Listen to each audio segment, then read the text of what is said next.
There are empires in history that left behind more questions than answers, rulers who may never have been as the Chronicles describe, battles written in ways that don't agree, and secrets hidden behind palace walls. These aren't legends, they're real gaps, contradictions, and mysteries that history never fully explained. Who really was Osman, the man said to have started it all? Why do stories of great victories refuse to line up? And what truths were locked away, censored, or erased from the records forever? Welcome to the 101 Archive. Tonight we'll walk through the shadows of the Ottoman Empire, 101 clues that stretch from its uncertain beginnings to its final echoes across 3 continents. So take a slow breath. Let's begin with the first puzzle, those uncertain origins, where the Ottomans step into history through shadows instead of clear light.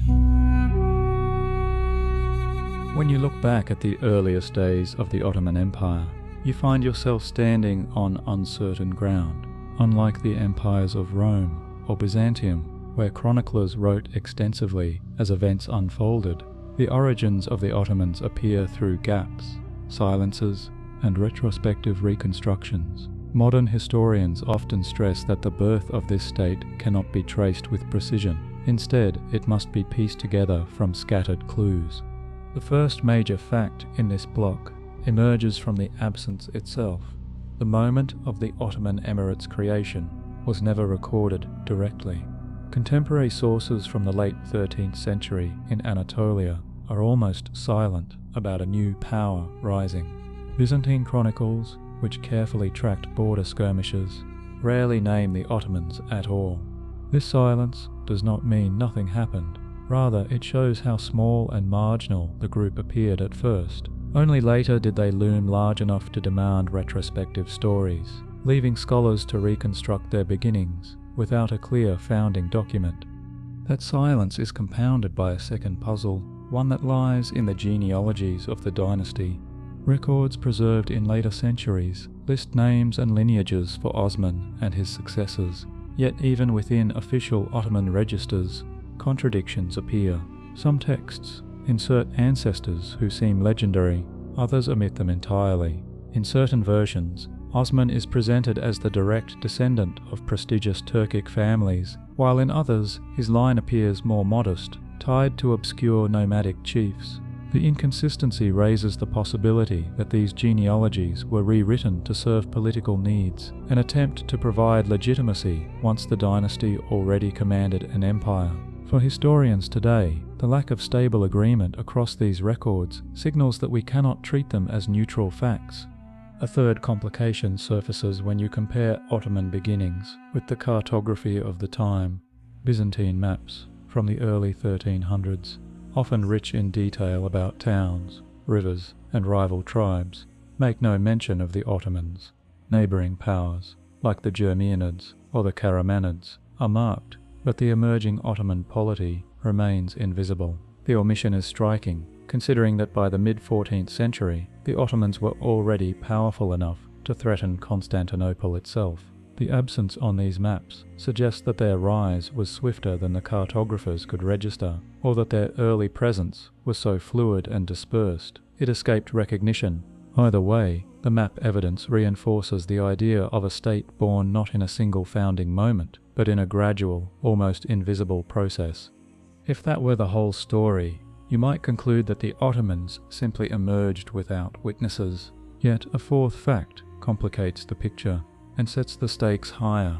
The earliest detailed narratives of the empire's birth were written more than a century after the events they describe. Chroniclers such as Ashikpashazadeh composed accounts in the 15th century, long after Osman and his companions had died. These writers often mixed memory, oral tradition, and ideological framing. For instance, stories of Osman's prophetic dreams, or of miraculous victories against impossible odds, reflect not direct observation, but the needs of a dynasty that by then required a heroic foundation myth. The gap in time between the events and the writing means that fact and legend are inseparable, and every detail must be weighed carefully. Together, these 4 facts reveal a beginning unlike most imperial stories. The Ottoman Empire did not emerge with clear witnesses. neat dates, or definitive documents. It came into focus later, refracted through layers of silence, contradiction, and invention, and that very uncertainty forces you to question how history is told. Is it a mirror of events, or a construction shaped by later power? This unresolved tension between absence and invention is exactly what leads into the next chapter. If Osman himself is the shadowy founder, then his life should offer clarity. Yet, as you'll see, even his figure is blurred by doubt and myth. As the empire begins to take form in the historical record, you might expect the figure of its founder to come into sharper focus. Yet the opposite happens. Osman, the man credited with giving the dynasty its name, appears more as a silhouette than a portrait. The deeper you look, the more uncertain the picture becomes, and the more it seems that his story was reshaped to serve later needs. One striking element is the way Osman himself is introduced to us, not through contemporary testimony, but through accounts written long after his death. The chronicles that describe his life, those by authors like Ashik Pashazadeh and Neshri, were compiled in the 15th century, more than 100 years after Osman had ruled. That chronological distance means that what we know about him comes filtered through memory, hearsay, and the demands of dynastic legitimacy. It is as if the founder was reconstructed retroactively, designed to embody virtues expected of a victorious ruler.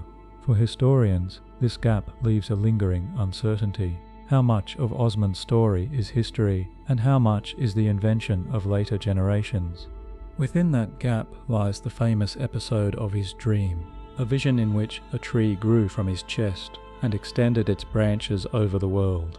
This story, beloved in later Ottoman tradition, became the ultimate metaphor for imperial destiny. Yet scholars point out that the tale only surfaces in sources written long after Osman's time, and none of the earliest chronicles mention it. The absence suggests that the dream may not have been a genuine memory, but rather a myth created later to frame the empire as divinely sanctioned. Its imagery is powerful, linking Osman's personal life to the universal mission of rule, but its lateness raises doubts about authenticity.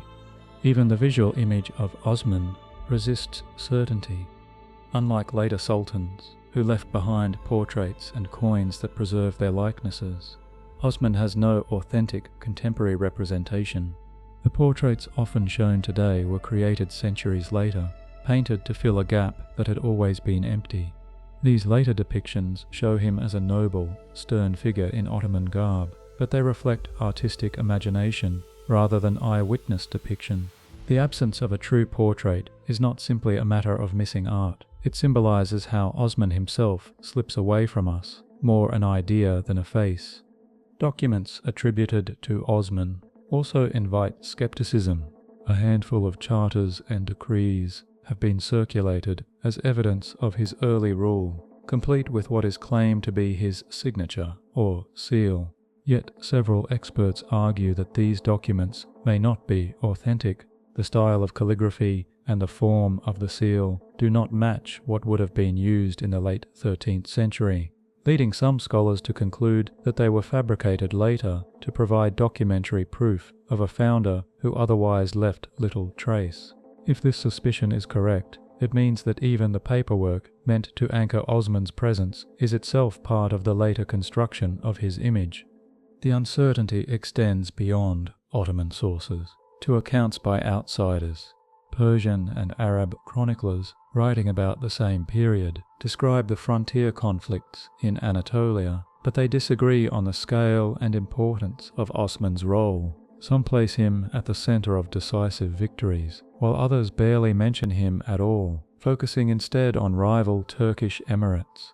This discrepancy suggests that Osman may not have stood out as clearly to contemporaries as later tradition insists. It is possible that his importance was magnified only after his successors expanded the state and needed a heroic founder to match their imperial ambitions. Taken together, these threads show that Osman's presence in history is at once undeniable and elusive. He was real enough to give his name to the dynasty, yet the details of his life resist confirmation. His biography blends fact with symbol, document with invention, presence with absence. For the Ottomans who looked back on him, that ambiguity was not a problem but a resource. It allowed them to craft a founder who could embody whatever ideals the empire required at a given moment. For you, centuries later, this shadowy founder leaves a different impression. He reminds you that even the most celebrated names in history may rest on fragile evidence, built as much from what later generations wanted to believe as from what truly happened. And it is precisely that fragility that makes the story compelling, because if the very identity of the founder is blurred, then every subsequent step of the empire carries with it a question mark. That uncertainty prepares the ground for what comes next. The chronicles that place Osman at the center of victories also describe battles in detail, yet when compared across sources, those same battles contradict one another in numbers, outcomes, and even locations. The confusion does not end with Osman's life. Instead, it spreads into the military history that followed him. Military history often promises certainty, dates, places, victories, and defeats lined up neatly in sequence. Yet when you turn to the early Ottoman campaigns, that neatness collapses. Instead of clarity, you find contradictions, different numbers, reversed outcomes, and accounts that seem impossible to reconcile. The very battles that were supposed to announce the strength of the Ottomans emerge as puzzles where the evidence cannot be forced to agree. The first of these contradictions surrounds the Battle of Baphius in 1302, remembered as Osman's defining victory against the Byzantines. Ottoman tradition hails it as the moment when the empire began its expansion. But Byzantine sources, especially the account of George Pachemerus, describe the event in a way that does not match the later Ottoman narrative. For Pachemerus, it was a limited skirmish with raiders, not a grand battle that changed history. The discrepancy reveals how the same clash could be magnified into a mythic triumph or minimized into a minor incident, depending on who told the story. What remains constant is the uncertainty. Was it the birth of empire, or just one more border raid? Numbers provide another layer of distortion, most clearly at Nicopolis in 1396.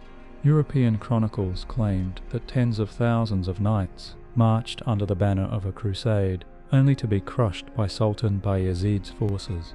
Ottoman accounts report equally inflated numbers, presenting the battle as proof of overwhelming dominance. Modern estimates, however, suggest that both sides exaggerated, sometimes by a factor of 5 or more. Archaeological surveys and logistical studies make it implausible that so many men could have been supplied in that region at the time. This inflation served a purpose. For Europeans, it made their defeat more excusable. For the Ottomans, it made their victory more glorious. In both cases, the truth of the numbers mattered less than the story they told. Yet exaggeration is not the only problem. In some cases, the very sequence of events appears disputed. For instance, European sources sometimes claim that Bayezid was captured earlier than Ottoman tradition admits, possibly at Ankara in 1402.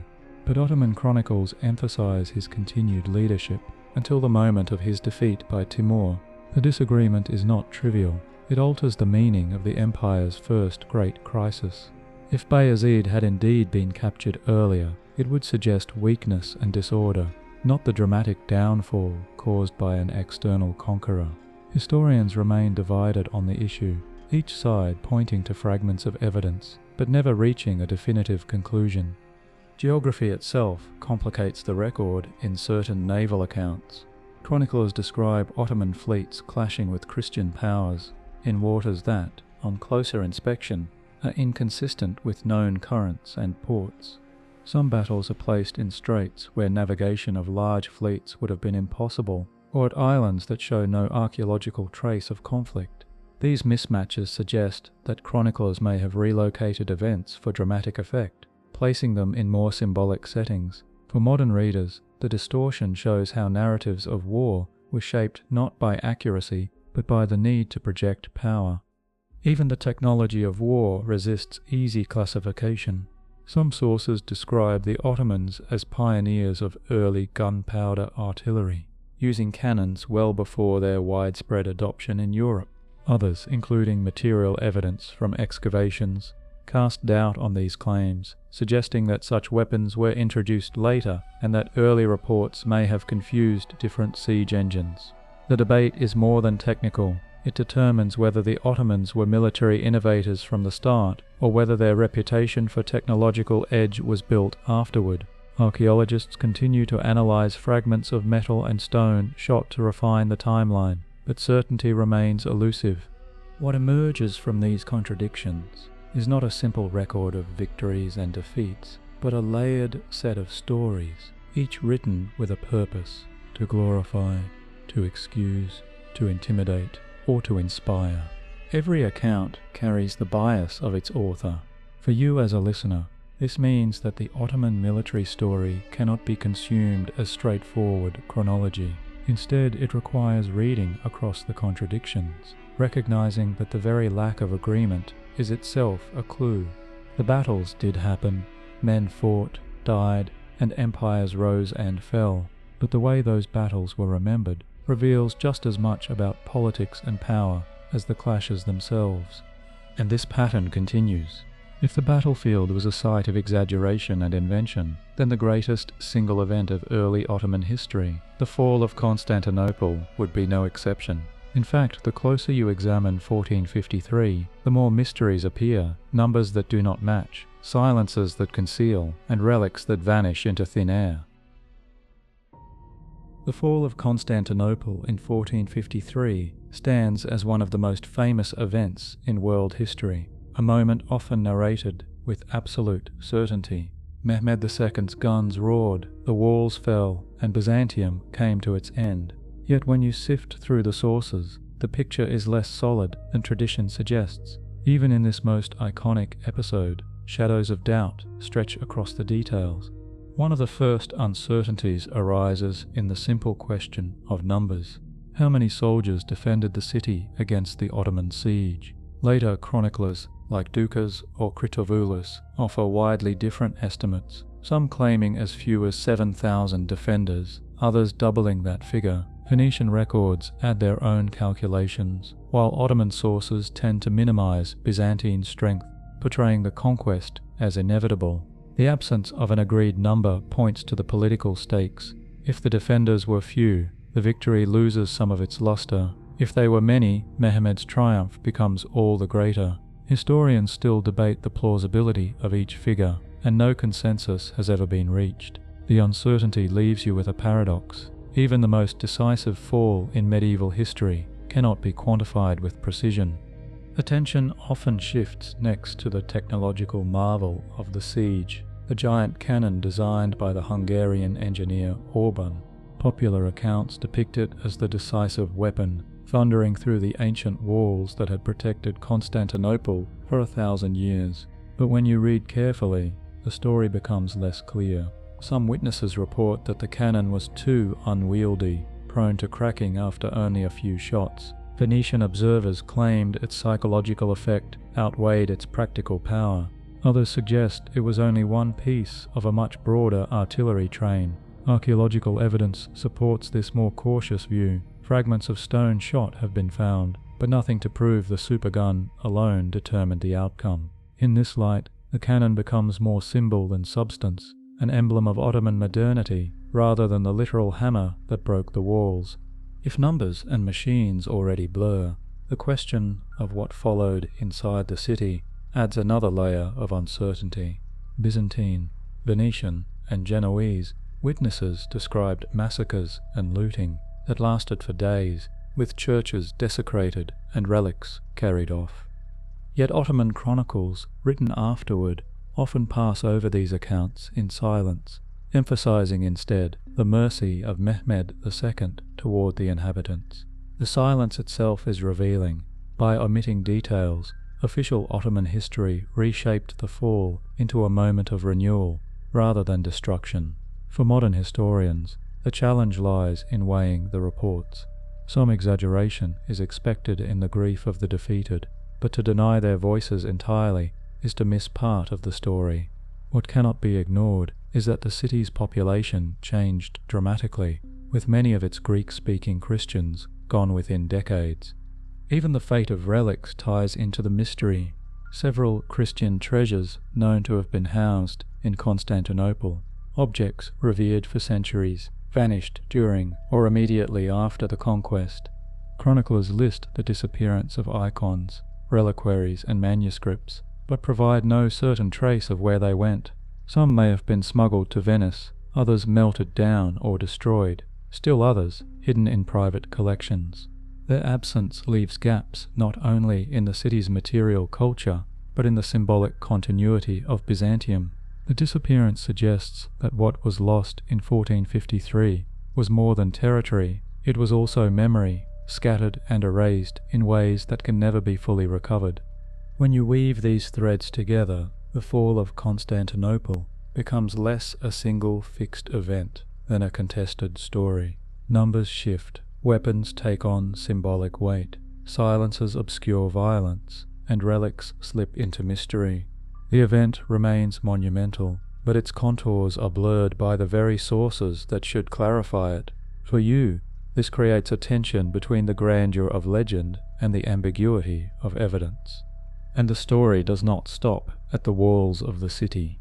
Once inside, Mehmed's rule had to be consolidated, not only through force but through the subtler channels of power. Behind the palace gates, another sphere of intrigue opened, the Harem, a place often imagined as private and ornamental, yet in reality a space where politics unfolded in secret.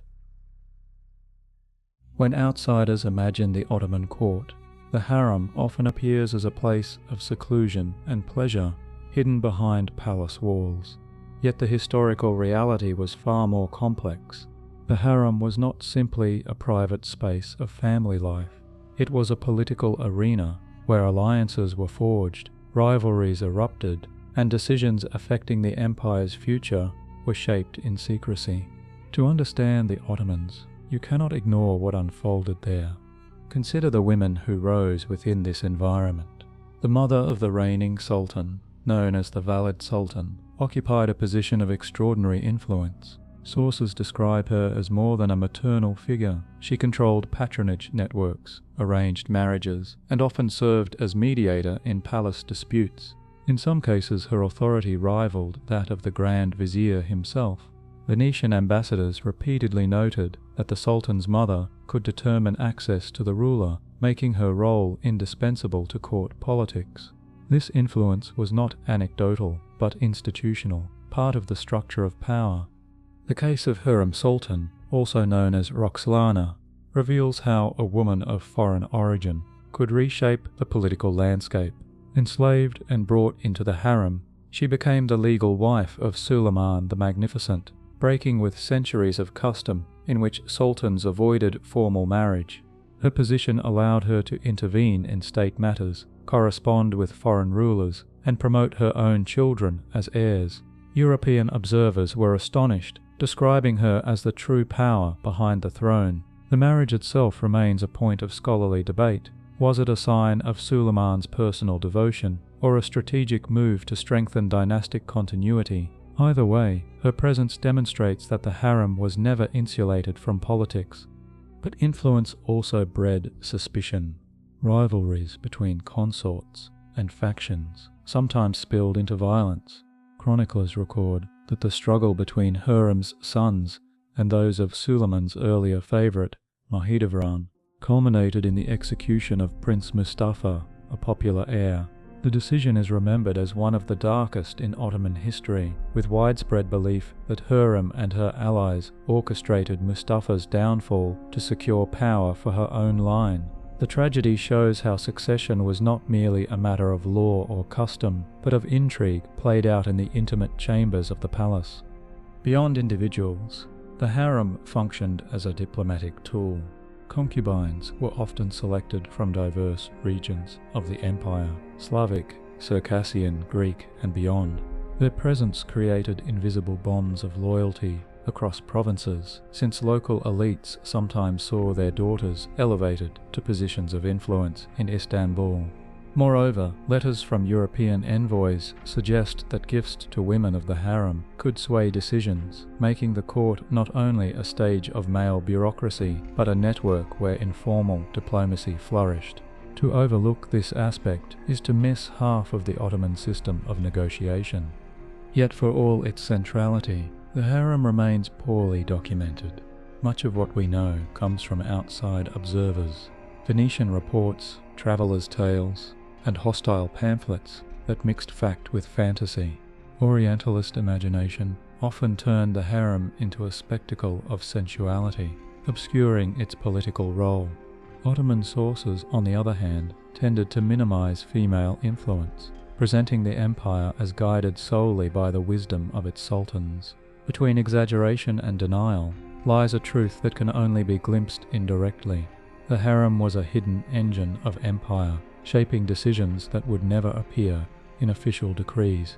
When you trace these threads, the institutional authority of the Valide Sultan, the exceptional case of Harem, the rivalries that led to executions, the use of concubines as diplomatic links, and the distortions of the sources, you begin to see the harem not as a footnote, but as a parallel court. Its mysteries remind you that the story of the Ottomans was not only written in campaigns and treaties, but in whispered conversations behind guarded doors. And this secrecy leads naturally to another layer of the empire's story. Beyond the walls of the harem lay corridors of written codes, cryptic letters, and fragile treaties, signs of a diplomacy that unfolded as much in shadows as in daylight. If the harem revealed the hidden politics of family and succession, then the next chapter uncovers how the empire spoke with the outside world through encrypted agreements and quiet negotiations. Every empire survives not only by force, but also by negotiation. The Ottomans, often remembered for their armies and sieges, also relied on a quieter art, diplomacy. Letters carried across seas, envoys sent with secret instructions, and treaties that concealed as much as they revealed. These were the instruments that kept the empire connected to its rivals and neighbours. Yet here too, what seems straightforward becomes mysterious once the sources are compared. One of the clearest reminders of this comes from the Venetian archives.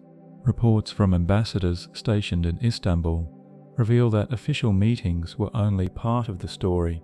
Alongside the formal audiences with the sultan or viziers, there were hidden exchanges, conducted through intermediaries or gifts delivered to palace officials. The records note payments to courtiers and even to members of the harem as a way to influence decisions. This practice shows that Ottoman diplomacy was layered. What was declared in treaties could be undermined or reinforced by personal favours negotiated behind closed doors. In the 16th century, secret correspondence between Suleiman the Magnificent and Francis I of France created one of the most unusual alliances in early modern Europe. To Catholic contemporaries, the idea of the French king aligning with a Muslim sultan was shocking, yet documents show that letters were exchanged directly, with Francis seeking aid against the Habsburgs.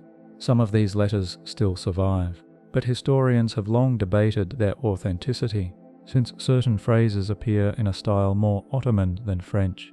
Whether every word was written by Francis himself or by translators adapting his intent remains unresolved. What is certain is that the alliance existed and altered the balance of power in Europe, though its precise details remain cloaked in ambiguity. Another layer of secrecy lies in the treaties signed with small estates on the empire's periphery. Agreements with Moldavia, Wallachia, or the Crimean Khanate often included hidden clauses not reported publicly. In some cases, the text preserved in Ottoman archives differs from the version kept by the local rulers. This divergence suggests that treaties were deliberately adapted for each audience, allowing both sides to claim favourable terms. For historians, the existence of multiple official versions raises an uncomfortable question. Which one, if any, reflects the real deal? The very fact that the same treaty could be remembered differently underscores how Ottoman diplomacy thrived on ambiguity. Encryption itself also played a role. Surviving examples of ciphered letters reveal the use of numerical codes to disguise sensitive information. European envoys complained that they could never be sure if what they intercepted had been correctly decoded, since symbols could carry double meanings. For the Ottomans, this system of encryption added a layer of security, but also of mystery. Even when the letters survive, their interpretation is not always certain. Some messages appear banal until cross-referenced with other sources, where suddenly the hidden significance becomes clear. The result is a record of diplomacy where even the preserved evidence remains partly opaque. And then there are the treaties that vanished altogether.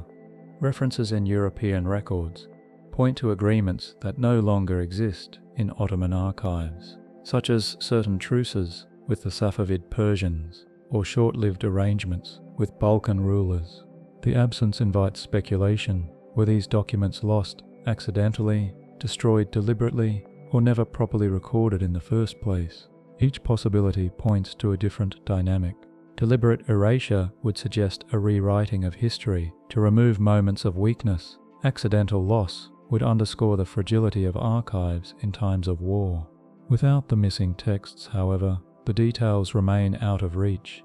When you bring these strands together, the quiet negotiations noted in Venetian reports, the contested letters between Suleiman and Francis, the dual versions of treaties with vassal states, the encrypted codes, and the documents that disappeared, you realize that Ottoman diplomacy cannot be reduced to straightforward agreements. It was an art of ambiguity, where secrecy and silence were as important as what was written. The empire expanded through conquest, but it endured through these hidden networks of negotiation. And this raises a further question. If the empire's external relations were so entangled with religion, politics, and secrecy, what of its internal balance between faith and state? The line between sacred authority and temporal power was never entirely clear in the Ottoman world, and the next chapter explores how those tensions shaped the empire from within. In the Ottoman world, religion was never a private matter. It stood at the very center of authority, yet its role was never fixed. The empire called itself Islamic, with the Sultan as defender of the faith, but at the same time it ruled over Christians, Jews, and others in vast numbers. The balance between sacred authority and political necessity was therefore always shifting, and the records reveal tensions that were never fully resolved. One of the clearest signs of this tension is the ambiguity of the Sultan's religious title. He was often presented as Caliph, inheritor of the spiritual leadership of Islam, yet this claim was neither consistent nor universally accepted. Early rulers rarely used the title, and it only gained prominence much later, especially in the 16th century under Selim I after his conquest of Egypt. Even then, some scholars argue that the caliphate was more a political tool than a universally acknowledged spiritual office. The inconsistency shows that the Sultan's role as religious leader was less a timeless truth than a shifting claim adapted to circumstance. Another dimension of this balance is revealed in the system known as the millet. Within the empire, Christian and Jewish communities were allowed to govern many of their own affairs under their religious leaders. In practice, this meant that patriarchs, bishops, and rabbis exercised authority recognized by the Ottoman state. For the empire, the system was pragmatic. It allowed control over diverse populations without constant coercion, but it also created a layered society, where religious affiliation shaped one's rights and obligations. To outsiders, the arrangement appeared tolerant compared to European standards of the time. Yet from within, it also marked a hierarchy in which Muslims remained the privileged class. These privileges were not just legal, they carried economic consequences. Taxes such as the jizya, a levy imposed on non-Muslims, were a major source of state revenue. The tax was justified as a traditional obligation under Islamic law, but its practical effect was to reinforce difference. Sources record complaints from Christian communities about the burden, especially in times of war, when rates increased. Ottoman officials, meanwhile, defended the system as both lawful and necessary.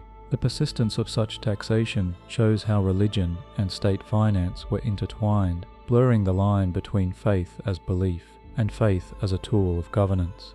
Even within Islam itself, the boundaries between orthodoxy and power were contested. Movements such as the followers of Sheikh Bedreddin in the 15th century challenged the legitimacy of the Ottoman religious order.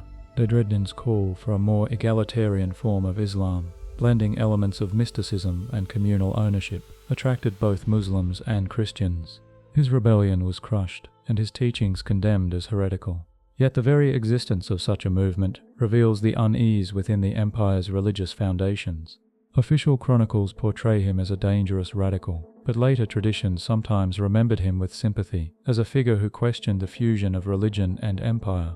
These intertwined stories of the caliphate as contested title, the millet system as pragmatic compromise, the jizya as financial instrument, and Bedreddin's rebellion as challenge, show how religion in the Ottoman Empire was never stable. It was invoked, reshaped, and resisted, depending on the needs of rulers and subjects alike.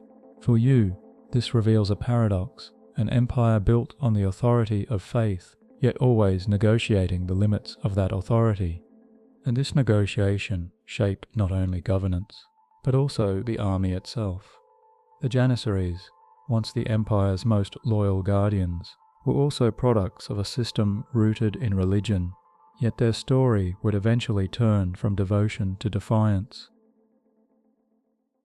Among the most distinctive institutions of the Ottoman Empire, none stood out more than the core of the Janissaries. They began as symbols of loyalty, bound to the Sultan by unique ties of service. But across centuries, their role shifted in ways that reveal both the strength and fragility of Ottoman power. To follow their story is to see how devotion could evolve into defiance, and how a core created to guarantee stability ultimately became a force of instability. The origins of the Janissaries lie in the practice known as devshirme, the levy of boys from Christian families in the Balkans and Anatolia. These children were taken from their homes, converted to Islam, and trained for service to the empire. Contemporary records describe the trauma of separation, yet also the extraordinary opportunities it opened. A boy who might have lived as a peasant could rise through discipline to become part of the most elite military force in the empire. The system ensured that the Janissaries owed loyalty not to their families or local communities, but directly to the Sultan. It was a radical form of social engineering, one that reshaped the empire's military foundation. For generations, this loyalty seemed unshakable. The Janissaries became renowned for their discipline and cohesion, especially in siege warfare. Accounts of battles describe their steady ranks, their silence under fire, and their refusal to break formation, even in desperate circumstances. European observers feared them as an almost invincible infantry, contrasting their discipline with the less organized militias of Christian states. The reputation was so strong that Janissary became a synonym for unwavering loyalty, a name that carried weight far beyond Ottoman borders. Yet cracks began to appear as the centuries passed. The core that had once been composed of boys taken through devshirme gradually changed. By the 17th century, the system of levies declined, and positions within the core were increasingly inherited or even purchased. This transformation altered their identity. No longer detached from local ties, Janissaries began to form guilds, engage in trade, and marry. Ottoman documents from the period record repeated imperial orders, attempting to restrict these practices, but enforcement proved difficult. The result was that a core once known for its detachment from society became deeply enmeshed in the economic and social life of the cities. Their loyalty to the Sultan weakened, replaced by loyalty to their own interests. This shift had dramatic consequences. The Janissaries, once the guardians of order, turned at times into a source of rebellion. Chroniclers record uprisings in Istanbul in which the core demanded the dismissal of viziers, the reversal of policies, or even the deposition of sultans. Their barracks became political centres, and their collective strength allowed them to intimidate the very rulers they were meant to serve. Foreign envoys noted the irony. The institution that had once guaranteed the empire's security had become its most unpredictable threat. The final chapter of their story came in the 19th century, with the event remembered as the Auspicious Incident. Sultan Mahmud II, determined to reform his army along European lines, faced the opposition of the Janissaries, who resisted change. In 1826, after they revolted, Mahmud responded with overwhelming force. Artillery was turned against their barracks, and thousands were killed. The corps was abolished, and its name erased from official use. To contemporaries, it marked both an end and a beginning, the destruction of an institution that had defined the empire for centuries, and the attempt to create a new order on modern lines. Seen in full, the Janissary story is one of transformation, from children taken in service to a core of unmatched loyalty, to a social class entangled in commerce, to rebels brought down by force. Their history encapsulates the broader dynamics of the Ottoman world. Power rested on institutions that could never remain fixed. Loyalty was reshaped by circumstance, and even the strongest safeguards of the state could turn into threats. And just as the Janissaries embodied both discipline and disruption, the empire's cultural achievements tell a similar story. Its art and architecture dazzled with splendor, yet beneath the surface lay layers of censorship and hidden meanings, a world where beauty could also serve as disguise. The Ottoman Empire is often remembered for its monuments, soaring mosques, delicate calligraphy, elaborate tilework, and gardens designed as visions of paradise. These works projected an image of majesty and divine order, yet behind their splendor lay questions of control and silence. Art in the empire was never merely decorative. It carried meanings that could be celebrated, concealed or censored, depending on the needs of the moment. The most visible expression of this balance appears in the architecture of Istanbul after the conquest of Constantinople. Mehmed II sponsored the construction of mosques that deliberately echoed Byzantine forms, incorporating domes and arches reminiscent of Hagia Sophia. This blending was no accident. By reshaping the skyline with familiar structures turned toward Islamic purposes, the Sultan claimed continuity while asserting transformation. Yet Chronicles note that some elements of Byzantine heritage were suppressed, churches converted into mosques, without inscriptions recording their former life. What is shown and what is hidden becomes part of the story. The new city rose not only from stone, but also from selective memory. The practice extended into the realm of manuscripts and calligraphy. The Ottomans became renowned for their refinement of scripts, commissioning works that combined artistry with theological weight. But censorship was present even here. Certain texts judged heretical or politically dangerous were ordered destroyed, their circulation prohibited. Surviving library catalogues list titles that are no longer extant, raising questions about what knowledge was deliberately erased. The grandeur of Ottoman manuscript culture therefore conceals gaps, absences that suggest silence was cultivated alongside beauty. This interplay between display and suppression is perhaps most evident in miniature painting. At its height, workshops in Istanbul produced illustrated manuscripts that depicted battles, festivals, and courtly life. Yet many of these images conform to a rigid style that avoided realistic portrayal of rulers. Unlike European portraiture, which emphasized individuality, Ottoman miniatures often presented the Sultan as an almost abstract figure, repeated in form across different scenes. Scholars argue that this was a form of controlled representation, avoiding any image that could be seen as diminishing the ruler's dignity. In some cases, miniatures showing controversial events, such as military defeats, were excluded altogether. Thus, even while the empire produced dazzling art, it used that art to regulate memory. The tension extended into music and poetry. Court poets flourished under patronage. producing verses in Persian, Arabic, and Turkish that celebrated the Sultans' victories and virtues. But the same poets also faced constraints. Those who strayed into satire or hinted at criticism risked censure or exile. Records survive of poets silenced for offending the court, their works removed from circulation. Music too was shaped by control. While devotional forms like Ilahi hymns were encouraged, popular songs associated with taverns or Sufi orders outside state control were sometimes banned. The richness of Ottoman culture was thus accompanied by a constant negotiation over what forms of expression were acceptable. Even public monuments reflect this duality.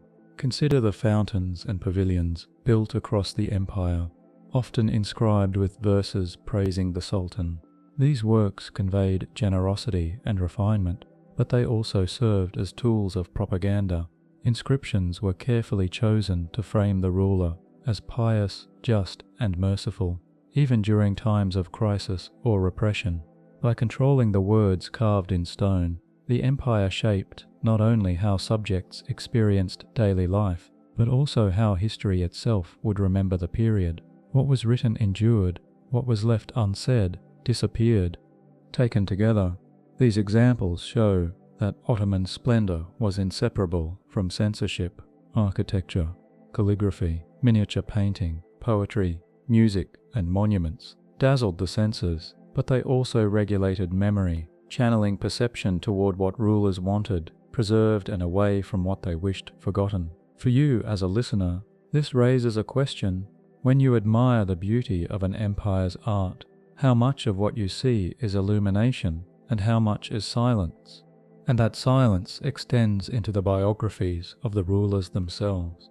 Behind the grandeur of monuments and the restraint of images lies another puzzle. The sultans who guided the empire are remembered in ways that often contradict one another, their lives refracted through praise and blame that do not easily align.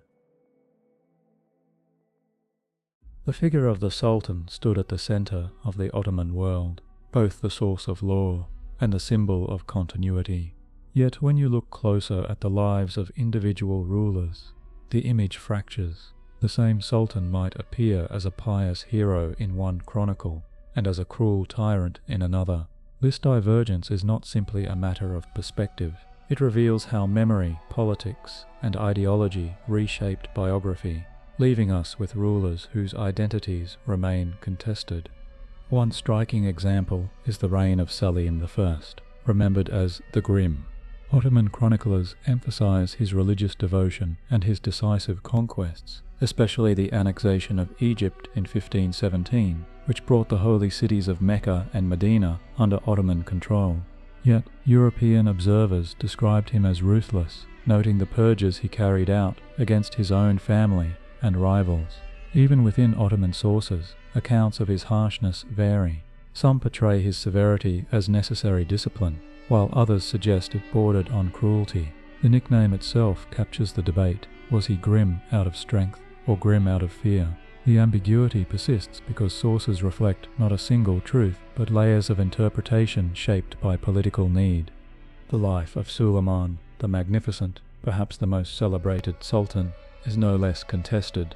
Ottoman tradition praises him as Kanuni, the lawgiver, a ruler whose decrees provided order and justice.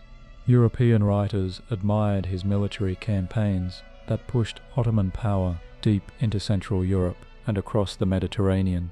Yet even his reign carries contradictions. The execution of his son Mustafa, widely believed to have been influenced by court intrigues, tarnished his reputation. Later sources struggle to reconcile this act with the image of the just ruler. Some painted it as a tragic necessity to prevent rebellion, while others hinted at manipulation by rivals within the palace. To this day, the question remains unresolved. Was Suleiman the embodiment of justice, or did personal weakness compromise his rule? Another contested figure is Ibrahim Is, often remembered as the Mad. Stories about him include extravagant indulgences and erratic behavior, leading to his deposition and eventual execution. Yet when historians sift through the evidence, Much of it comes from hostile sources, eager to justify his overthrow. Records of his patronage of the arts and architecture suggest a ruler more complex than caricature. Was he truly unstable, or was his reputation shaped to legitimize the coup that removed him? The absence of neutral accounts leaves the answer in doubt, forcing historians to navigate between rumor and fact. Even the final sultans of the empire illustrate this tension. Abdulhamid II, ruling in the late 19th century, was hailed by supporters as a defender of Islam and modernizer of the state, while critics accused him of tyranny and censorship. Contemporary accounts diverge so sharply that they almost describe different men. For some, he was the last great ruler who held the empire together against foreign pressure. For others, he was an autocrat who strangled reform and silenced dissent.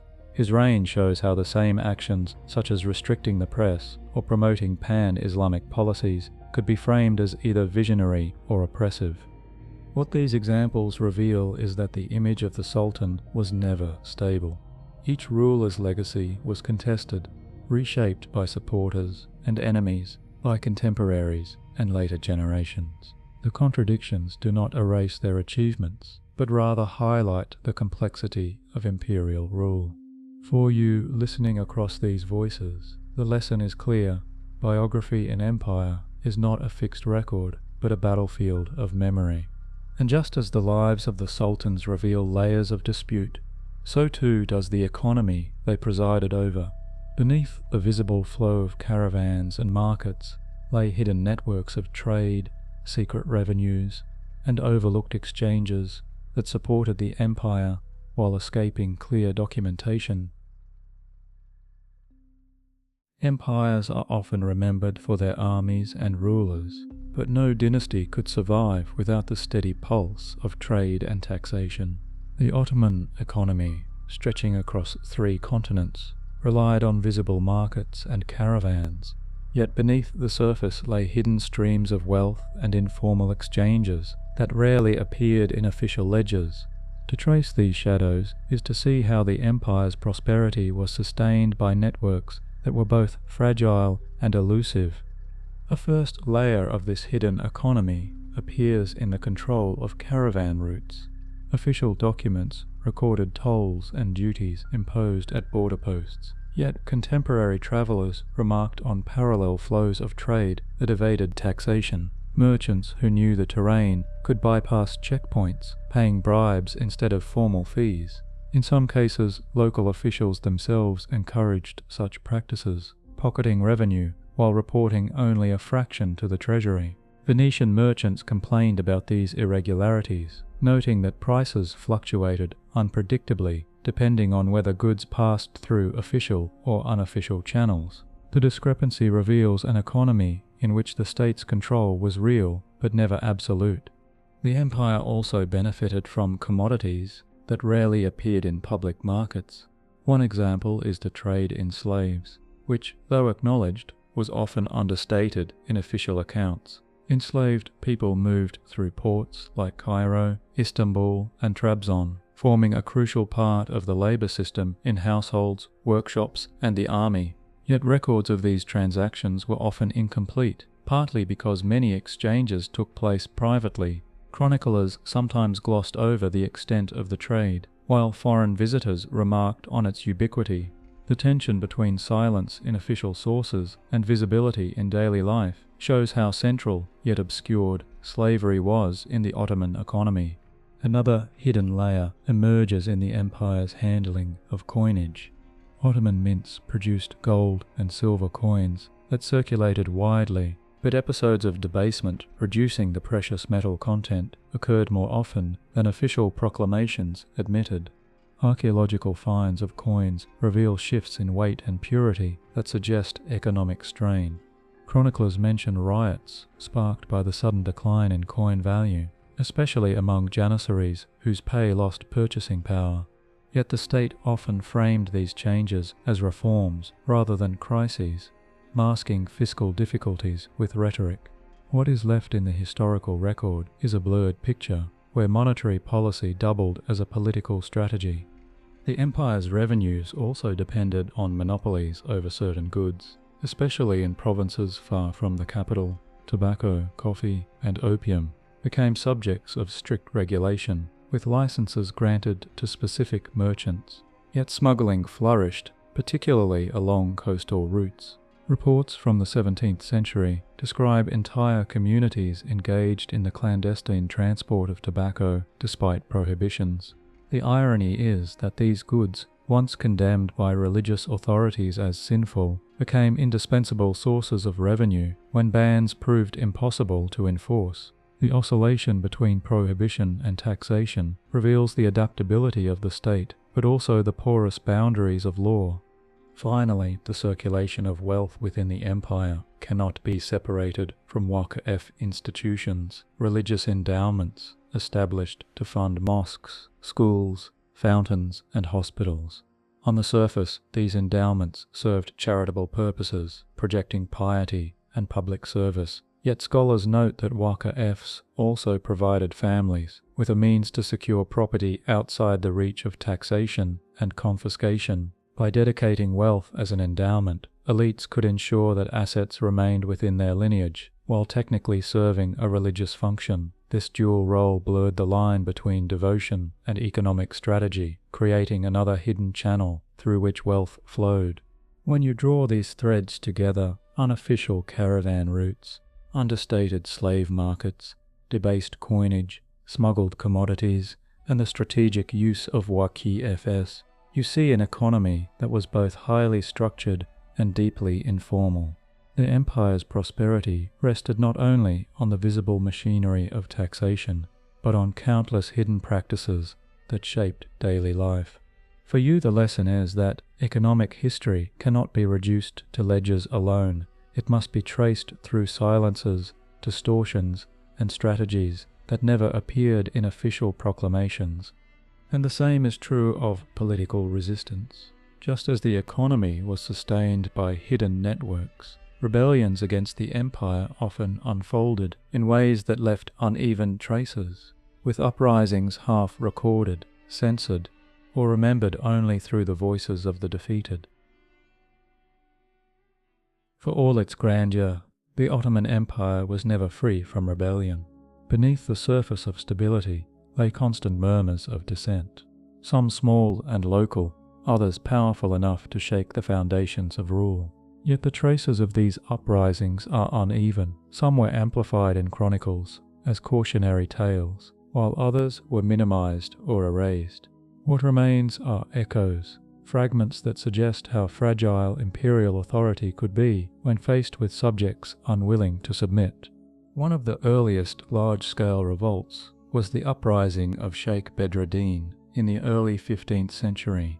His message blended mysticism with a radical call for communal ownership, attracting Muslims and Christians alike. Chroniclers hostile to his cause painted him as a dangerous heretic, emphasizing the threat he posed to the established order. Yet the persistence of sympathy for his teachings in folk traditions suggests that his appeal went deeper than official records admitted. The ambiguity is telling. Bedreddin survives in memory, not only as a rebel crushed by force, but also as a symbol of an alternative vision of justice, one that unsettled the empire long after his death. Later centuries saw the rise of the Salali rebellions in Anatolia, a series of uprisings that convulsed the countryside during the 16th and 17th centuries. Chroniclers often attributed these disturbances to banditry or the unruliness of provincial leaders, downplaying their political dimension. Yet closer examination reveals that economic hardship, heavy taxation, and displacement from war played central roles. Reports describe entire villages emptied, populations migrating to escape both rebels and imperial troops. The empire's ability to restore order was real, but the cost was high, and the scars of devastation remained in regions long after the campaigns ended. What the chronicles conceal, the landscape itself records in silence. Urban unrest also marked the empire's story. In Istanbul, the very capital of the Sultans, riots occasionally erupted that exposed the vulnerability of the throne. Janissaries, guilds, and common citizens could gather in the hippodrome to demand changes, from the dismissal of viziers to the lowering of bread prices. Some of these protests succeeded, forcing rulers to reverse policies or sacrifice officials to appease the crowd. Yet Ottoman sources often describe them briefly, framing them as disturbances quickly contained. The brevity hides their significance. The empire's own capital was not only a center of loyalty, but also a stage for resistance, where even ordinary grievances could turn into political pressure. A final echo comes from the provinces in the empire's later centuries, when nationalist movements began to emerge. The Greek Revolt of 1821 is often remembered as the spark of independence, but its roots lay in decades of tension. Ottoman documents from the period emphasized the treachery of rebels and the betrayal of Christian subjects who had enjoyed protection under the empire. Yet European accounts highlight the brutality of repression, particularly the massacres in Chios. The divergence in narratives underscores how rebellion and repression were framed differently depending on perspective. For the Ottomans, it was a story of loyalty lost. For the rebels, it was the beginning of national awakening. Between these two versions lies a struggle over memory that continues to shape perceptions today. Together, these fragments, Bedreddin's mystical revolt, the rural upheavals of the Salali, the urban riots of Istanbul, and the nationalist struggles of the 19th century, show that rebellion was a constant undercurrent in Ottoman life. Each uprising was recorded unevenly, sometimes demonized, sometimes diminished, but never without consequence. They remind you that an empire's strength is always shadowed by its vulnerabilities, and that what appears in chronicles as stability often concealed lives of resistance. And just as rebellions left uneven traces in narrative, so too did the chronicles themselves. The very act of recording history became a contested field, where writers disagreed, contradicted, and sometimes deliberately reshaped the past. Empires live not only through their armies and cities, but through the words that preserve their memory. In the Ottoman case, those words were many: chronicles composed by court historians, travellers' reports, clerical records, and foreign observations. Yet when you compare them, what emerges is not a harmonious chorus, but a discordant set of voices. Each text reflects its author's agenda, leaving you with histories that clash as often as they confirm. The first sign of this discord lies in the way early Ottoman chronicles were written long after the events they describe. Ashik-Pashazadeh, for example, produced his history in the 15th century, more than a century after Osman's supposed victories. His narrative drew from oral traditions, poetry, and family lore, blending memory with invention. Other writers, such as Neshri, compiled even more elaborate accounts that sometimes contradict Ashik-Pashazadeh's version. Rather than producing a single coherent record, the chronicles overlap like palimpsests, each reshaping the story to suit its context. For historians today, the challenge is not only to read what they say, but to notice the silences and contradictions within them. A second difficulty arises from the way official court historians tailored their accounts to the needs of rulers. Chroniclers like Mustafa Ali or Ibrahim Pechevi praised victories while minimizing defeats, portraying sultans as paragons of justice even when evidence suggested otherwise. The result is a record where triumph shines brightly while failure fades into obscurity. For example, defeats at the hands of Safavid Persia were often reframed as temporary setbacks or ignored altogether. The selectivity reveals how history became part of statecraft, reinforcing legitimacy rather than preserving balance. Foreign observers provide no easy corrective. Venetian and Habsburg envoys recorded their impressions in reports sent home, but these too were shaped by their purposes. Sometimes they exaggerated Ottoman power to justify demands for more funding at home. At other times, they downplayed it to reassure their audiences. Their reports are rich in detail, yet uneven in reliability, reflecting the anxieties of their own courts, as much as the reality of Ottoman life. Comparing these accounts with Ottoman sources creates more puzzles than solutions, as biases clash from both sides. Even within the empire, local chronicles could diverge sharply from official narratives. Provincial writers in places like Damascus or Cairo recorded events from perspectives that did not always align with Istanbul's version. In some cases, they criticized policies openly, lamenting the burden of taxation or the violence of Janissaries.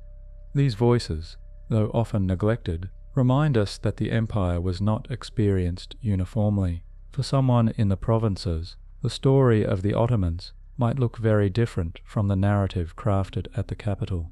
The coexistence of these perspectives complicates any attempt to define a single Ottoman history. Finally, there are the outright fabrications, chronicles that inserted legendary episodes or invented documents to fill gaps, stories of miraculous victories, prophetic dreams, or supernatural omens appear frequently in texts that otherwise aim to recount events. Modern scholars debate how to interpret these passages, whether they meant as literal history, symbolic allegory, or political propaganda. The difficulty lies in the fact that contemporaries themselves may not have drawn sharp lines between fact and myth. In reading these chronicles, you encounter a world where imagination and history merge, leaving the boundary uncertain. When you bring these threads together, late compositions shaped by memory, official chronicles serving rulers, foreign reports skewed by politics, provincial voices diverging from the center, and myth woven into narrative, you arrive at a landscape of history that is anything but stable. Instead of one Ottoman past, you face multiple competing versions, each insisting on its authority. For you as a listener, the lesson is clear. History is not a single mirror, but a hall of mirrors, where reflection and distortion coexist. And this hall of mirrors did not stop at the empire's own borders. Just as chroniclers within the Ottoman world reshaped memory, so too did spies, diplomats, and rumor networks across Europe and Asia, weaving stories that blurred intelligence with invention. The Ottoman Empire did not exist in isolation. Its story unfolded in constant dialogue with the powers to its east and west, and in that dialogue, truth was often blurred. Spies, envoys, merchants, and preachers carried information across borders, but what they carried was never neutral. Reports were shaped by fear, rumor, or political necessity, creating a landscape where fact and disinformation circulated together. Vanish, positioned as both trading partner and rival, provides some of the clearest examples. Venetian ambassadors stationed in Istanbul sent back detailed dispatches, many of which survive. Yet when you read them closely, you notice that accuracy was not always the priority. Some reports exaggerated Ottoman military strength, warning that fleets larger than reality were preparing for war. By amplifying the threat, these ambassadors secured greater funding and political support for Venice's own defences. At the same time, they sometimes understated Ottoman weaknesses, reinforcing the idea of an empire that could only be contained, never defeated. In this way, intelligence became indistinguishable from strategy, shaping perception as much as reality. The flow of information was just as complicated with the Habsburgs. As rivals across Central Europe, both sides maintained networks of spies who infiltrated courts and camps. Habsburg documents mention bribes paid to Ottoman officials for information, yet the data they obtained was often misleading. Some reports described armies marching where none existed, or alliances forming that never materialized. Whether these errors were deliberate acts of Ottoman disinformation or misunderstandings magnified by distance remains uncertain. What is clear is that intelligence often created more confusion than clarity, feeding cycles of mistrust that defined relations between the two powers. Relations with Safavid Persia added another layer of distortion. The Ottoman-Safavid rivalry was not only political but also religious, dividing Sunni and Shia communities across the region. Propaganda on both sides emphasized the heresy of the other, framing battles as holy wars rather than territorial conflicts. Chronicles in Istanbul portrayed Safavid leaders as dangerous fanatics, while Persian sources depicted Ottoman rulers as usurpers of the true faith. These portrayals hardened identities and justified campaigns, yet they also obscured the pragmatic negotiations that sometimes occurred behind the scenes. Letters of truce survive, but they are brief and formulaic, stripped of the rhetoric found in public declarations. The contrast reveals how different the private and public faces of diplomacy could be. Even merchants became part of this network of rumour. Traders crossing between Ottoman and European ports often served as unofficial messengers, carrying tales of political unrest or military plans. But commercial rivalries meant that their information could be slanted. A merchant who benefited from instability might spread news of uprisings to encourage hesitation in rivals, while another might exaggerate peace to reassure partners. European states frequently relied on such reports when no official envoys were present, but their reliability was uneven at best. What appears in merchant correspondence often tells us as much about the anxieties of trade as about actual events. Perhaps most intriguing are the cases where deliberate disinformation can be traced. During wars with Austria in the 17th century, Ottoman commanders occasionally allowed rumours of massive reinforcements to circulate, knowing that European envoys would carry them back. Similarly, false reports of alliances with distant powers, such as Morocco or India, were allowed to spread, exaggerating the empire's reach. These fabrications remind you that information itself was a weapon, wielded with as much calculation as cannons or cavalry. For modern historians, the difficulty lies in separating rumour from reality, when the sources themselves do not always make the distinction. Taken together, these examples, Venetian exaggerations, Habsburg spy reports, Safavid propaganda, merchant rumours, and deliberate Ottoman disinformation, create a picture of an empire surrounded by mirrors that distorted as much as they reflected. To read these accounts today is to step into a world where intelligence and imagination merged, producing a history that is less a record of what happened than of what people believed was happening. And just as land-based conflicts generated their own fog of rumour, so too did the seas. The Ottoman presence in the Mediterranean and beyond created stories of pirates, fleets, and naval encounters that were as confusing and contested as any battle on land. The Ottoman Empire was never only a land power. From the Aegean to the Red Sea, from the Adriatic to the Indian Ocean, its reach extended across waters where trade, piracy, and war collided. Yet, just as on land, the maritime record is filled with contradictions.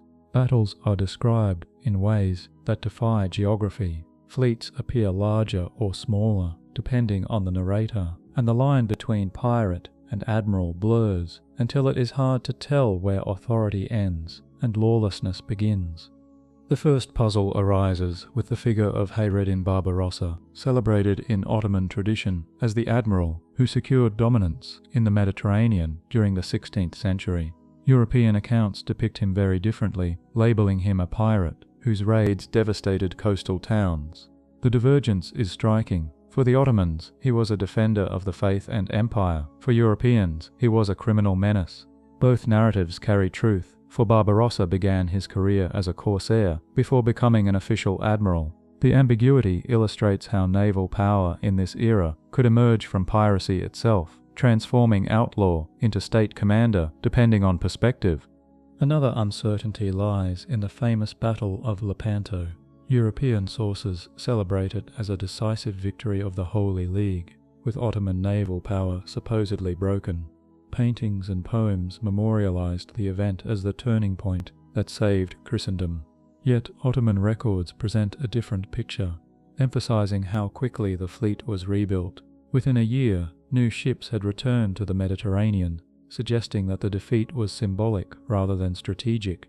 Modern historians agree that the immediate Ottoman recovery complicates the triumphalist narrative. Lepanto was significant, but it did not end Ottoman naval strength. Instead, it highlights how memory and myth can overshadow logistical reality. Geography itself produces contradictions in naval history. Chronicles sometimes place battles at locations that, when mapped, prove implausible for the fleets described. Accounts of engagements near Rhodes or Crete occasionally report ships maneuvering in narrow straits that could not accommodate the numbers claimed. Archaeological surveys of shipwrecks and coastal defences suggest smaller-scale clashes, raising doubts about the grandeur described in texts. The mismatch shows how chroniclers shaped geography to enhance drama, situating events in symbolic places, even when practical navigation made the stories unlikely.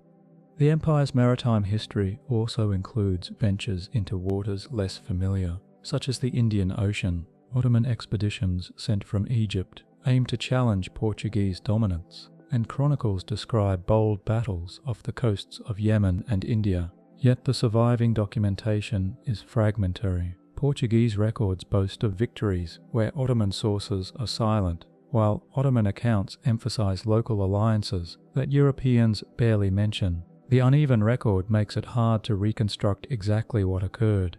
What is clear is that the Ottomans sought to extend influence far beyond the Mediterranean, but whether their campaigns were lasting successes or temporary ventures remains debated. Seen together, these threads, Barbarossa's double identity, the contested meaning of Lepanto, the distortions of naval geography, and the uncertain ventures in the Indian Ocean, show how the sea was as full of mystery as the land.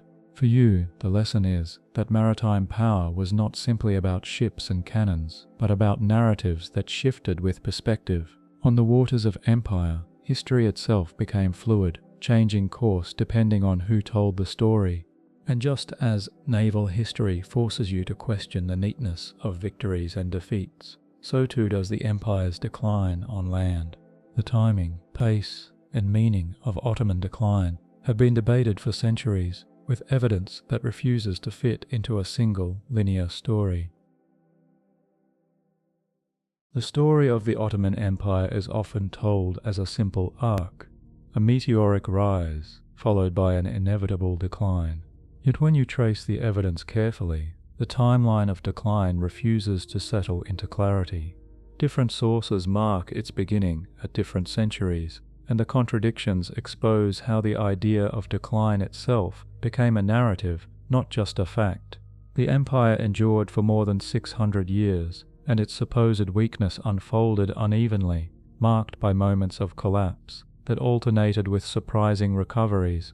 One of the earliest proposed turning points is the aftermath of the Battle of Vienna in 1683. European accounts often depict this failed siege as the moment when Ottoman expansion ceased.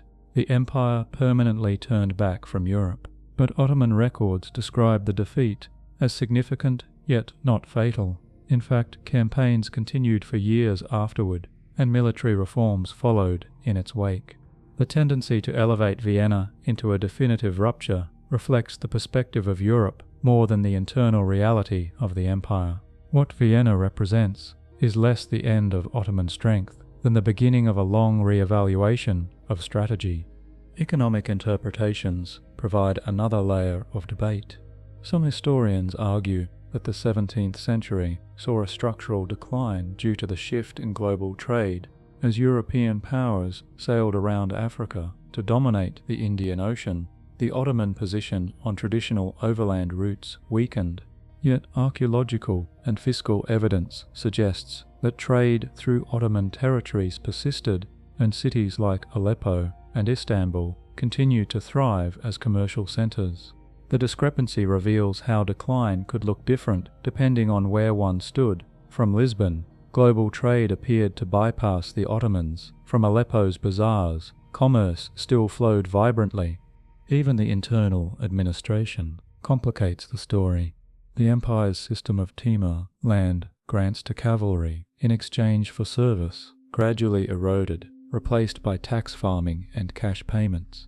European observers portrayed this change as corruption and decay, a system unable to sustain itself. Yet recent scholarship points out that tax farming provided flexibility, giving the state liquid revenue in times of war. The shift did create instability, but it also allowed adaptation. To call it pure decline overlooks the resilience built into these changes. What looked like disorder may also have been transformation. The 18th century brought yet another contradiction. While Western commentators often described the empire as the sick man, Ottoman rulers undertook reforms that revived aspects of state and society. Selim III introduced new military structures, Mahmud II abolished the Janissaries, and new institutions modelled on European practices were created. These reforms suggest not a passive slide, but an active attempt to reconfigure power. The irony is that reforms themselves sometimes triggered crisis. Innovations provoked resistance, and resistance led to repression. The cycle gave the impression of weakness, yet it was also evidence of vitality, of an empire unwilling to stand still. Finally, the very persistence of the empire challenges the narrative of decline. From the 17th century onward, European commentators repeatedly predicted imminent collapse. Yet the empire survived into the 20th century, outlasting some of the very powers that mocked its fragility. The long survival suggests that decline, if it existed, cannot be measured simply in years or battles. It was a drawn-out process marked by both fragility and endurance, defeat and recovery. To label the entire modern era as decline risks, missing the complexity of an empire that adapted, resisted, and endured far longer than many expected. When you consider all these elements, the symbolic weight of Vienna, the contested role of global trade, the transformation of administrative structures, the paradox of reform as both strength and weakness, and the surprising persistence of the state, you see that Ottoman decline was not straightforward. It was as much a story told by outsiders as a lived reality within the empire. For you the conclusion is clear. Decline is not a single event, but a narrative constructed to make sense of change. And that narrative becomes even more contested when you turn to the Balkan wars of the 19th and early 20th centuries. There, the empire faced rebellions and invasions that were reported with as much censorship as candor, leaving a trail of stories that often conflict with the evidence. By the 19th century, the Ottoman Empire was described by outsiders as crumbling, yet the reality on the ground was more complex. Nowhere was this clearer than in the Balkans, where rebellion, nationalism, and foreign intervention collided. The wars fought in this region reshaped the empire's borders and memory alike, but the way they were recorded tells a story as fractured as the land itself. One layer of distortion comes from censorship in Istanbul. Ottoman newspapers, carefully monitored by censors, often minimized reports of defeats or uprisings. Official bulletins described battles as temporary setbacks, insisting that order was quickly restored. Yet private correspondence from diplomats and provincial officials painted a bleaker picture, detailing mass desertions and logistical failures. The contrast between what was printed and what was whispered shows how the empire sought to control its image even as its authority faltered. At the same time, nationalist movements across the Balkans produced their own selective narratives. In Greece, Serbia, and Bulgaria, Chronicles emphasized the cruelty of Ottoman repression, highlighting massacres as symbols of national martyrdom. While violence undoubtedly occurred, the scale and details vary dramatically across sources. For example, the accounts of the Batak massacre in Bulgaria differ so widely that historians still debate the numbers. For the rebels, memory of suffering became a rallying point. For the Ottomans, such events were downplayed as isolated acts. Each side preserved what suited its cause, leaving future generations with contested memories. Foreign observers added another layer of complication. European journalists and travellers, often sympathetic to nationalist aspirations, reported Ottoman atrocities in lurid detail. Their writings fueled public opinion in London, Paris, and St. Petersburg, pressuring governments to intervene. Yet the accuracy of these reports is uneven. Some were based on first-hand observation, while others relied on rumour or hearsay. The British press in particular became a battleground of images, with one side condemning Ottoman brutality and another defending the empire as a bulwark against Russian expansion. What circulated in European newspapers was thus not a neutral record, but a reflection of political debates abroad. Military accounts of the Balkan Wars are equally fraught with contradictions. Numbers of troops and casualties differ drastically between Ottoman, nationalist, and foreign records. Battles such as the Siege of Plevna in 1877 are remembered simultaneously as Ottoman heroism against overwhelming odds and as proof of imperial weakness. The figures vary so widely that historians often conclude they tell us more about propaganda than about the actual battlefield. Even where physical evidence survives, fortifications, graves, or weapons, the stories attached to them diverge, reminding you how war reshapes memory as much as territory. Perhaps the greatest mystery is the silence around civilian experiences. Ottoman chronicles rarely mention the displacement of Muslim populations, fleeing advancing nationalist armies, yet records in Anatolia describe waves of refugees arriving destitute. European accounts focus on Christian suffering, but often ignore the parallel tragedies faced by Muslim villages. This selective remembrance created asymmetries that persist today, where one community's trauma is foregrounded while another's is forgotten. The hidden stories of exile and loss complicate the picture, showing that the Balkan Wars produced suffering on all sides, even when history remembers only fragments. Taken together, these strands, censorship in Ottoman newspapers, nationalist chronicles of martyrdom, the slanted reports of European observers, the contradictions in military numbers, and the silences around civilian suffering, create a record that resists simple narrative. The Balkan Wars were not just battles over land, but struggles over memory, where each side crafted a past that served its future. For you, the lesson is that history itself becomes a weapon in war, shaping identities long after the fighting ends. And as the empire stumbled through these conflicts, another storm was gathering. The outbreak of the First World War would pull the Ottomans into their final great struggle, a conflict where the last mysteries of empire would be written in both blood and silence. When the First World War erupted in 1914, the Ottoman Empire was already described as fragile, a state many believed would not survive another major conflict. Yet its entry into the war added new mysteries to a history already filled with contradictions. The empire's final years were shaped by decisions and events that remain debated, their records obscured by censorship, propaganda, and loss. The first uncertainty lies in how the empire entered the war at all. Official Ottoman histories emphasized alliance with Germany as a strategic choice, a bold move to resist Russian expansion and Western encroachment. But documents reveal a more ambiguous process. The empire had initially declared neutrality, and many leaders hesitated to commit. It was only after the German battlecruiser Guben, pursued by the British Navy, entered the Dardanelles and was transferred symbolically to the Ottomans that events accelerated. Soon Ottoman guns opened fire on Russian ports in the Black Sea. Whether this was a calculated decision by the leadership or the product of German maneuvering remains debated. The absence of unified consensus among Ottoman elites suggests an entry into war that was less deliberate strategy than rushed improvisation. The war's progress revealed further ambiguities. Take the Gallipoli campaign of 1915, remembered in Ottoman history as a heroic defense and in Allied memory as a tragic failure.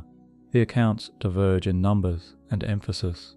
Ottoman chronicles highlight the leadership of Mustafa Kemal, later Ataturk, portraying him as the central figure who turned the tide. British and Australian records emphasize the incompetence of their own commanders. Both perspectives contain truth, yet the overwhelming focus on leadership obscures the role of ordinary soldiers and the massive logistical efforts that sustain the campaign. Archaeological evidence of trenches, supply depots and graves tells a quieter story, one less heroic but more human, where endurance mattered as much as strategy. Another contested episode is the campaign in the deserts of Arabia, the story of the Arab Revolt.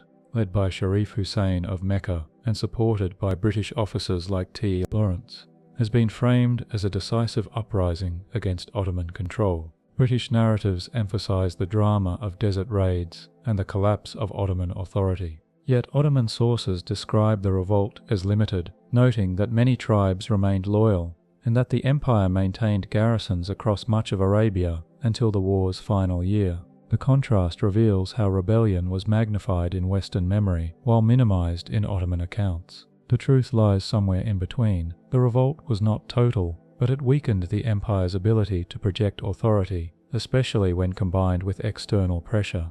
Perhaps the most troubling mystery of these years is the fate of populations caught in the war's violence. The forced deportations and mass deaths of Armenians in 1915 remain one of the most heavily debated and painful subjects in Ottoman history. Official records frame the events as relocation for security reasons, citing fears of collaboration with Russia. Armenian sources and many foreign observers describe them as deliberate destruction of a people. The absence of full documentation, some archives destroyed, others sealed, ensures that debate continues, with scholars piecing together evidence from survivors' testimonies, diplomatic dispatches, and scattered records. What is clear is that vast suffering occurred, reshaping communities across Anatolia and beyond. The lack of consensus reflects not the absence of tragedy, but the struggle over how to define it. By the time the war ended in 1918, the empire was shattered. Istanbul was occupied by Allied forces, provinces were carved away, and the Ottoman state, as it had been known, ceased to exist. Yet the mysteries remain. How deliberate was its entry into the war? How heroic or tragic were its campaigns? How widespread was rebellion? And how should the violence against its peoples be understood? These questions show that, even in its final act, the empire resisted simple narration. And the uncertainties did not end with defeat. As the empire dissolved, archives vanished, documents were destroyed, and the fragments that remain tell only part of the story.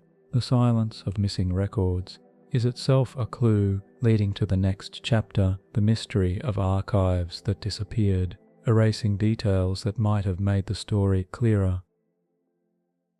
The end of the Ottoman Empire was not only a political collapse, but also a crisis of memory. As the empire dissolved, archives were scattered, destroyed, or hidden, leaving behind silences that make its history unusually difficult to reconstruct. The missing documents are not merely accidents of time. Many were deliberately erased, withheld, or manipulated. To follow these traces is to step into a landscape where absence itself becomes evidence. The first sign of this erasure comes from the transition to the Turkish Republic.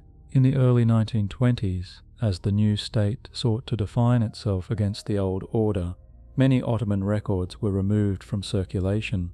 Some were transferred to new archives, but others disappeared altogether. Official explanations often referred to reorganization, yet scholars note that sensitive files, especially those dealing with wartime policies, military defeats, or minority populations, were the most likely to vanish. The selective nature of what survived suggests that archival loss was not random but strategic, designed to shape the memory of the past.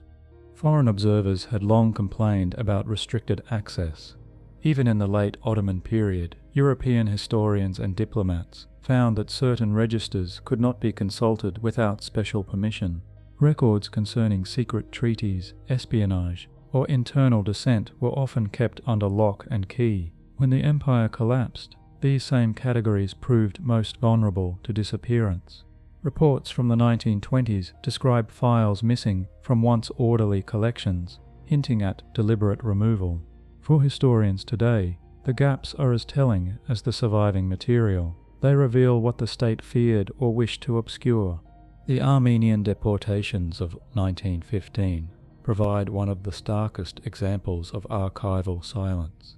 Many of the orders governing relocations, seizures of property, and treatment of convoys have not survived. Some argue they were deliberately destroyed to prevent accountability, while others suggest they were lost in the chaos of retreat and occupation. Whatever the cause, the absence complicates efforts to reconstruct events. Researchers are forced to rely on indirect sources, foreign consular reports, survivor testimonies, or financial ledgers that hint at confiscated wealth. The missing orders themselves hover like ghosts, their absence speaking louder than their presence would have. Other mysteries surround the disappearance of military documents. Campaign records from the Balkan Wars and the First World War often end abruptly, leaving unanswered questions about strategy and command. In some cases, only fragments survive, copied into later reports that may have altered wording. The loss prevents a clear picture of how decisions were made at the highest levels. Some scholars suspect that defeats were scrubbed from the record to preserve the dignity of the officer corps, while others argue that simple disorganization during retreat led to destruction. Either way, the effect is the same. The historian encounters a broken chain of evidence, where key decisions dissolve into speculation. Even the archives that survive raise questions about manipulation. Researchers working in Ottoman collections have noted alterations, pages missing, annotations added later, and inconsistencies in numbering. These irregularities suggest that editing did not end with the fall of the empire, but continued into the Republican era, where sensitive material might be withheld even while being nominally preserved. The archive thus becomes less a neutral repository than a site of ongoing contestation, where what you can read is shaped by decisions about what you cannot. Taken together, these threads, the selective erasure at the empire's end, the long-standing restrictions on access, the silence around deportations, the disappearance of military records, and the manipulations within surviving collections, create a picture of history haunted by absence. For you, the lesson is stark. The Ottoman story is not only what remains in writing, but also what has been lost, hidden, or destroyed. Absence itself becomes part of the evidence, forcing you to read silence as carefully as words. And silence extends beyond documents. The empire's physical remains, tombs, relics, and sacred objects carry mysteries of their own. Many rest uneasily between legend and archaeology, raising new questions about how the Ottomans are remembered. History is not only written in archives, but carved into stone and sealed in shrines. The Ottoman Empire, which spanned centuries, left behind countless tombs, reliquaries, and sacred objects. Yet even here, the evidence resists certainty. Graves are misplaced or contested, relics appear without provenance, and sacred objects shift in meaning depending on who interprets them. What remains in the earth and in collections today reflects not only the past, but also the politics of memory that followed. Consider first the tomb of Osman, the dynasty's founder. Located in Bursa, it is revered as the resting place of the man who gave his name to the empire. But the tomb we see today is not the original. The first burial site was destroyed by an earthquake in the 19th century, and the present structure is a reconstruction. Accounts from earlier centuries describe variations in its location and appearance, raising doubts about whether the body truly lies where tradition insists. The uncertainty does not diminish its symbolic power. Pilgrims and rulers alike visited the site for legitimacy, but it leaves open the question of how firmly the grave anchors historical reality. Other relics add to the ambiguity. In Istanbul's Topkapi Palace, objects preserved as sacred trust items include swords, cloaks, and even hairs said to belong to the Prophet Muhammad. These items were displayed with reverence and used to reinforce the Sultan's claim as protector of Islam. Yet the provenance of many is unclear. Some may indeed have ancient origins, while others likely entered the collection later, attributed with sanctity to enhance political authority. Scholars examining the inventories note gaps and inconsistencies, suggesting that the relic's significance lay less in verifiable authenticity than in the power of belief they commanded. The mystery is not solved by questioning the objects, but by recognizing the role they played in shaping Ottoman identity. The graves of sultans and princes across the empire also reveal contradictions. Some tombs are richly adorned, surrounded by inscriptions and marble. Others are surprisingly modest. In certain cases, sources disagree on who lies within. The tomb of Prince Mustafa, executed on Suleiman's orders, became a site of contested memory. Chronicles describe him as a tragic victim, and later traditions turned his burial place into a quiet shrine. Yet questions remain about whether the body interred there is truly his, or whether symbolic commemoration replaced physical certainty. Such doubts mirror the political anxieties of succession, where even in death the identities of heirs remained unsettled. Beyond rulers, relics associated with saints and holy men complicate the landscape. Across Anatolia and the Balkans, shrines were built over the graves of Sufi leaders who attracted devotion from diverse communities. Ottoman authorities often endorsed these shrines, incorporating them into imperial piety. Yet archaeological studies show that some shrines predated Ottoman rule, repurposed from earlier Byzantine or even pagan sites. This layering of sacredness blurs boundaries. What was claimed as distinctly Ottoman may in fact have been inherited and reinterpreted. For local populations, the precise origin mattered less than the continuity of reverence, but for historians it raises questions about how traditions were transformed and rebranded. Taken together, these examples, the reconstructed tomb of Osman, the uncertain provenance of Topkapi relics, the contested burial of princes, and the layered shrines of saints, reveal how material remains are as ambiguous as texts.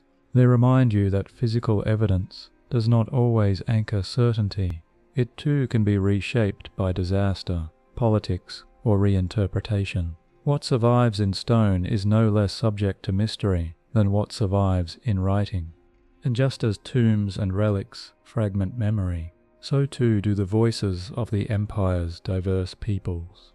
For beyond the rulers and shrines lies another archive, the oral traditions, songs, and memories preserved by communities who lived under Ottoman rule, often telling a story that diverges from official chronicles.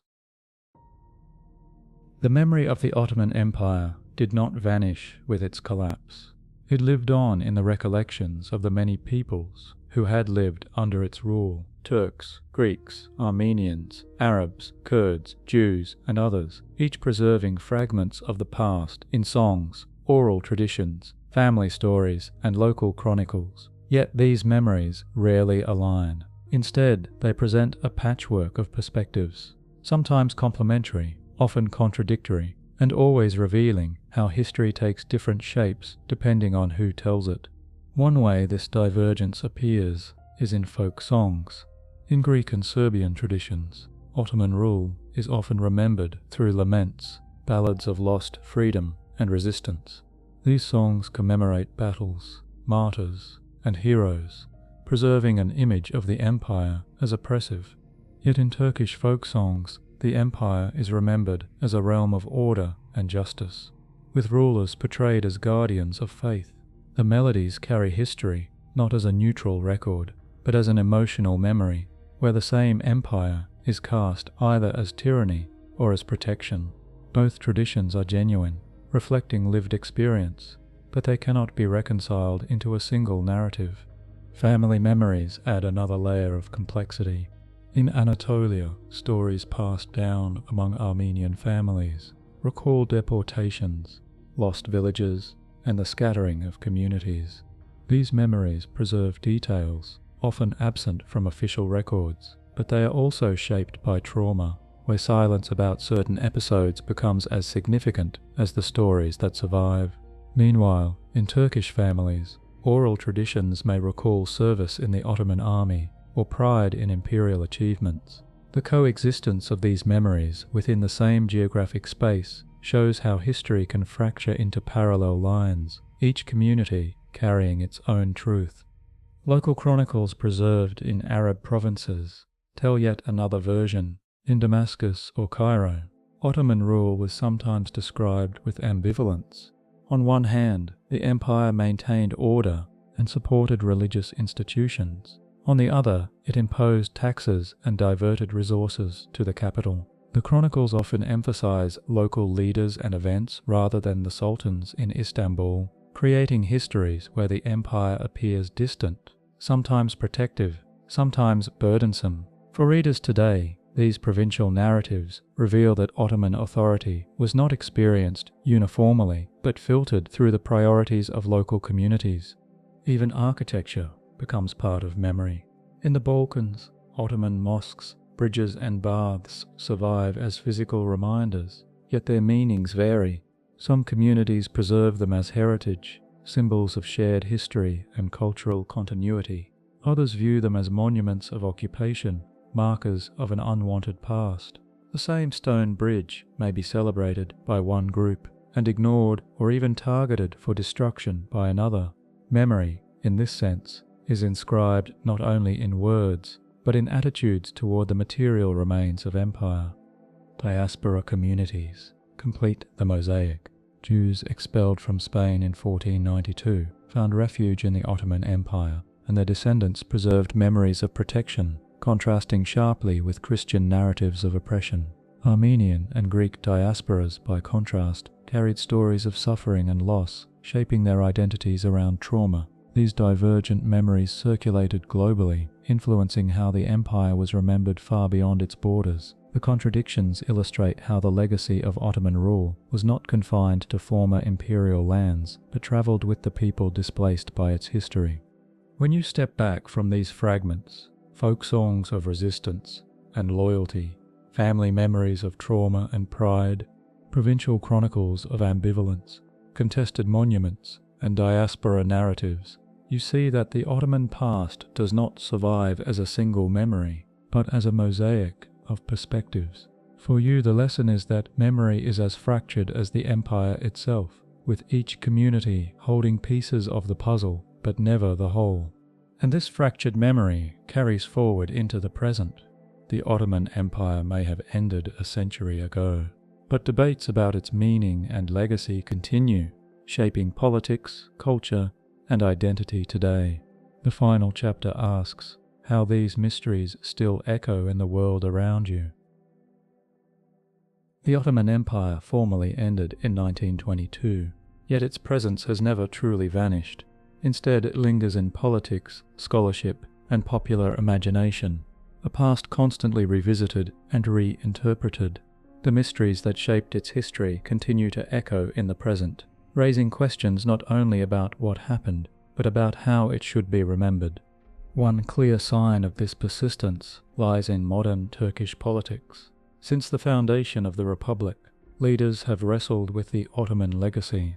Mustafa Kemal Atatürk emphasized rupture, portraying the new state as a radical break from imperial tradition. Yet, in recent decades, political discourse has revived elements of Ottoman memory, celebrating its grandeur while downplaying its controversies. Public debates over whether to honor or critique the empire reveal that its image remains contested, shaping national identity in ways that go far beyond history books. The Ottoman past is not simply remembered, it is actively mobilized to frame the present.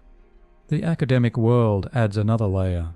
Historians continue to debate fundamental questions about the empire: when decline began, how inclusive or oppressive the system was, and what its global role should be understood to have been. Access to archives remains limited in some cases, keeping certain debates unresolved. International scholarship often highlights the empire's diversity and hybridity, while local studies may emphasize continuity with Turkish nationhood. The clash of interpretations shows that the empire is still a field of inquiry, where evidence competes with perspective, ensuring that no single narrative prevails. Popular culture also plays its role in sustaining Ottoman memory. Television dramas produced in Turkey, such as those depicting Suleiman the Magnificent, reach audiences across the Middle East, the Balkans, and beyond.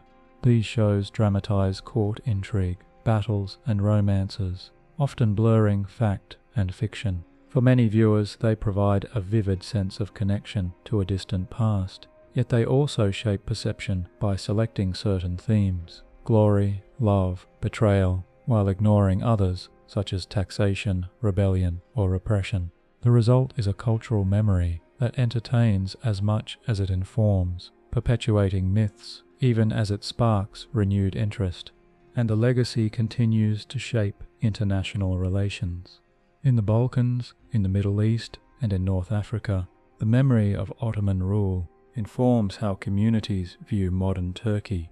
For some, the empire is remembered as a period of stability and coexistence, for others as centuries of domination. These divergent memories affect contemporary diplomacy, where appeals to shared history can strengthen ties or provoke resistance.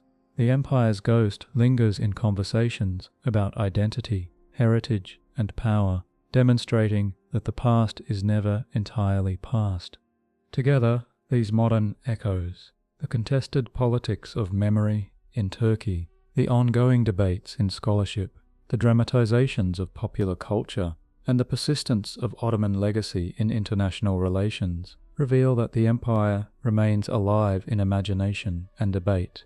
Its mysteries continue not because they lack answers, but because their answers matter differently to different people. For you, the final impression is that the Ottoman story is unfinished, a history that still shapes the present and will continue to do so as long as its memory is invoked.